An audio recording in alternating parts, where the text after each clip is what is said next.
Sveiki visi. Šiandien pakalbėsiu apie cypimą ausyse, kitaip vadinamą tinnitus, jeigu ieškotumėt kažkokios daugiau informacijos internete. Tai tiesiog tai yra tokia iš tikrųjų dažna liga, kuri kankina daugelį žmonių ir žinoma, daugeliu atveju tikrai nereikia kažkokios specializuotos pagalbos. Šitas cypimas ausyse jisai pats savaime praeina, arba tiesiog žmonės jį nekreipia dėmesio didelio, tačiau tam tikrais atvejais cypimas ausyse tikrai tampa labai varginantis ir trikdo žmonių gyvenimą. Taigi, kodėl kalbu aš, neurochirurgas, šitą temą, tai yra todėl, kad, kaip jau visi žinote, aš domiuosi neuromoduliacija ir žmonės tiesiog internete ar pas gydytojus apsilankę gauna informaciją, kad cypimas ausyse, kuomet nepadeda kitos įprastinės priemonės, jis tiesiog gali būti slopinamas būtent su neuromoduliacija, tai yra taikant įvairias stimulacijas. Tačiau prieš pradedant kalbėti apie patį gydymą, tiesiog noriu šiek tiek trumpai supažindinti jūs, kas tai yra tas vadinamas tinnitus, cypimas rūžimas ausyse ir kokį kelią turi praeiti pacientas arba žmogus tiesiog, kad jam tiesiog reikia specializuotos pagalbos. Taigi pats cypimas ar tas ūžimas ausyse, jisai vadinamas natūralus garsas, kuris atsiranda pastoviai ir jisai vargina žmogų, kuomet kiti garso to negirdi, o žmogus jį nuolatinai girdi. Tai yra ūžimas, švilpimas, cypimas, gali būti skambėjimas, ir šitas garsas yra nuolatinis ir trikdantis žmogų. Jisai gali būti tiesiog suvokiamas pačių smegenų.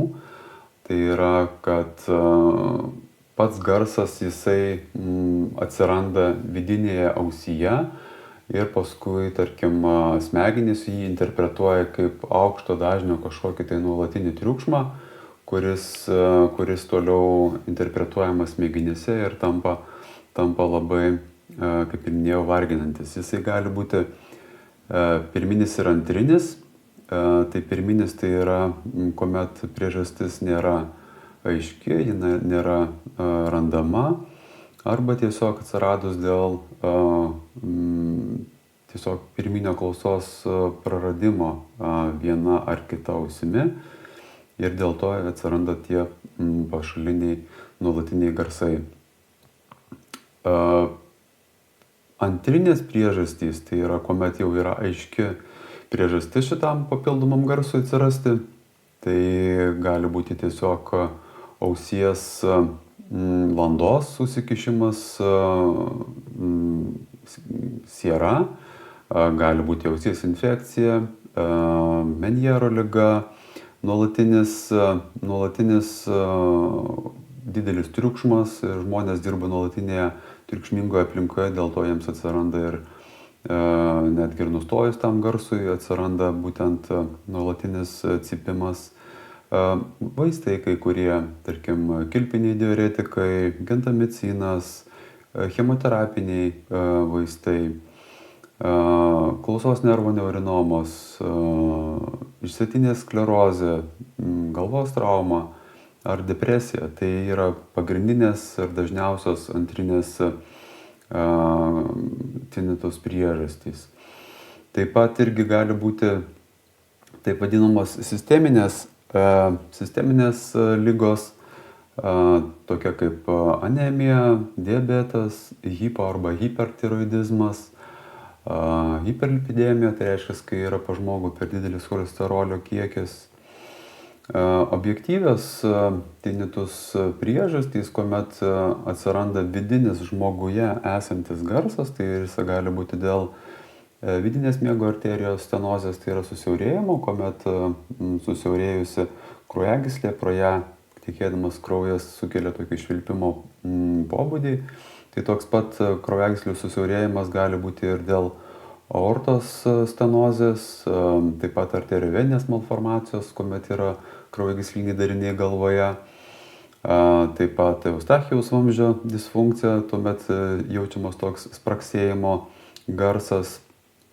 Gydytojas, specialistas tikriausiai jūs apžiūrės ir įvertins tuos simptomus, ar tai yra abipusis ar vienpusis girdimas cypimas, kokio dažnio tai yra cypimas, tai aukšto ar žemo dažnio cypimas, kiek jis laiko trunka, kokio sunkumo jis yra, ar jis turi pulsuojantį pobūdį, ar neturi pulsuojančio pobūdžio.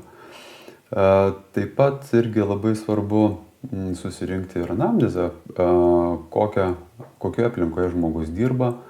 Gal tai tiesiog yra dėl lėtinio triukšmo atsiradęs tas cypimas, ar yra kažkokių šalia kitų simptomų. Tai tarkim galvos svaigimas, skausmas ar kažkokių tai išskyrų bėgimas iš ausies landos. Taip pat ar žmogus patiria nuolatinį didelį stresą.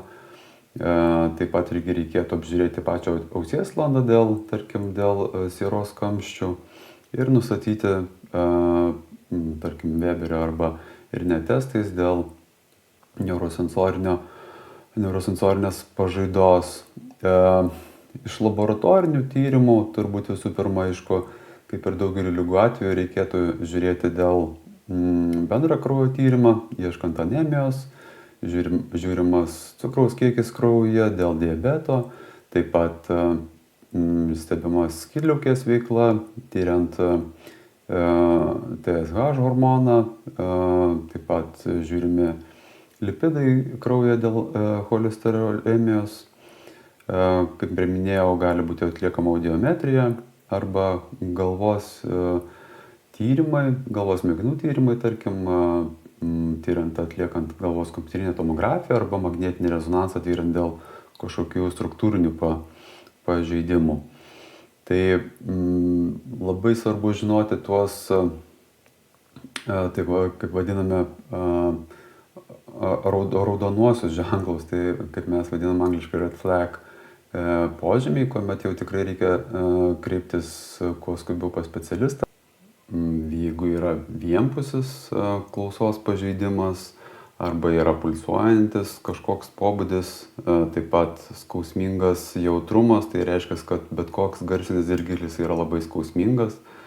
Taip pat jeigu tai yra būtent vienos pusės klausos praradimas, galvos svaigimas, sukimasis, taip pat galvos skausmai, taip pat atsiradę ir galvos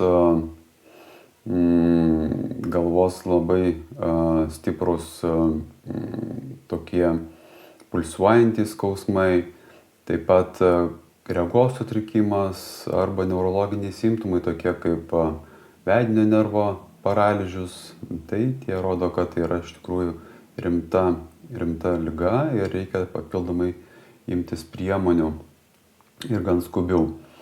Tai kalbant apie tinitus gydymą, tai daugeliu atveju jisai praeina savaime, jis po kurio laiko tiesiog nebegirdimas arba jis nebetrukdo ir žmogus gyvena toliau normalų gyvenimą. Tai žinoma, reikia gydyti ir tinitus sukėlusias priežastis, apie kurias jau anksčiau minėjau.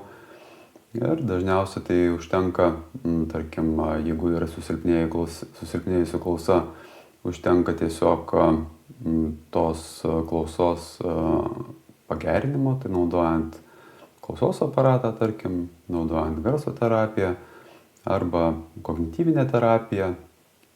O tam tikrais atvejais, kuomet jau yra rezistentiškos būklės ir būtent neuromoduliacija. Vėlgi, kalbant apie pačią tinitus neurofiziologiją, dėl ko jinai tokia yra trikdanti, tai būtent daugelis iš mūsų, jeigu mus patalpintumėt į kažkokią labai tylią erdvę, garso izoliuotą kambarį, tai praktiškai 99% žmonių po kelių minučių išeisi iš to kambario, sakytume taip, aš girdžiu ūžimą arba cypimą kažkokį.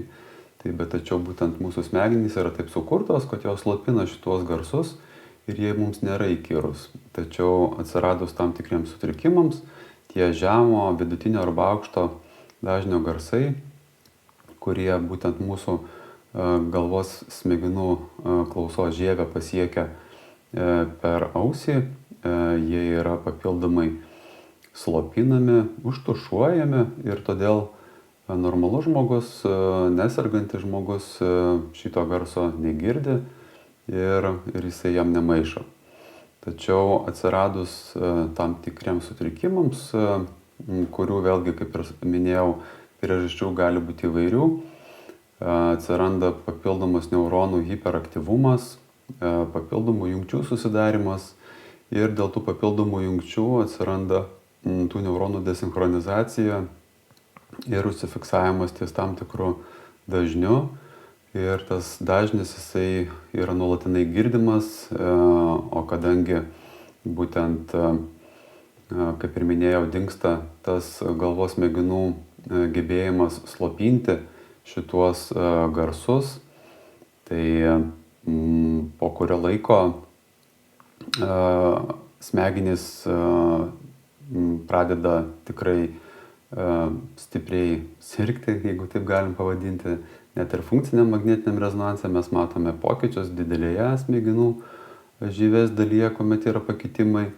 Tai šitas tinnitus, jisai pradeda trikdyti žmogaus ir limbinę sistemą, taip pat ir bendrą suvokimo sistemą, netgi ir atidumo sistemų sutrikdymas.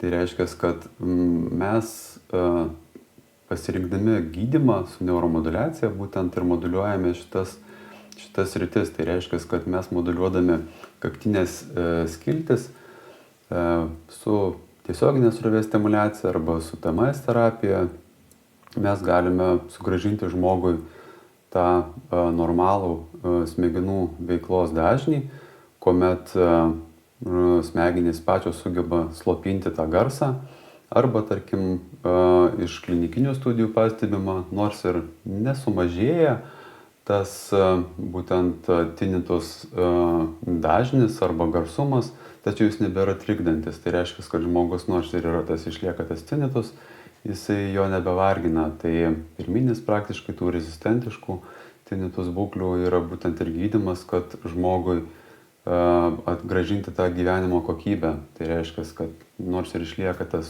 cypimas ar ūžimas, tačiau jisai nebėra toks trikdantis, sukeliantis stresą ir trukdantis žmogui gyventi. Tai tikrai čia tiek labai trumpai. Vėlgi noriu, kaip ir sakiau, tiesiog supažindinti žmonės apie tam tikras ligas, kurias mes galim gydyti, tarkim, su neuromoduliacija. Tai visi gydymo būdai turi būti aptarti su jūsų gydančiu gydytoju ir paprastai, žinoma, tos visos terapijos, neuromoduliacinės terapijos su išoriniais stimuliatoriais, aišku, žinoma, jeigu jūs nenorit kreiptis, galite pasikonsultavę su gydytoju naudoti, tarkim, ir tą TDCS terapiją, tiesioginės srovės stimuliacijos terapiją arba, tarkim, klajoklio nervų stimuliacijos terapiją galite naudoti ir namuose. Tai tiek šiandien. Ačiū visiems klausiusiems ir iki kitų susitikimų.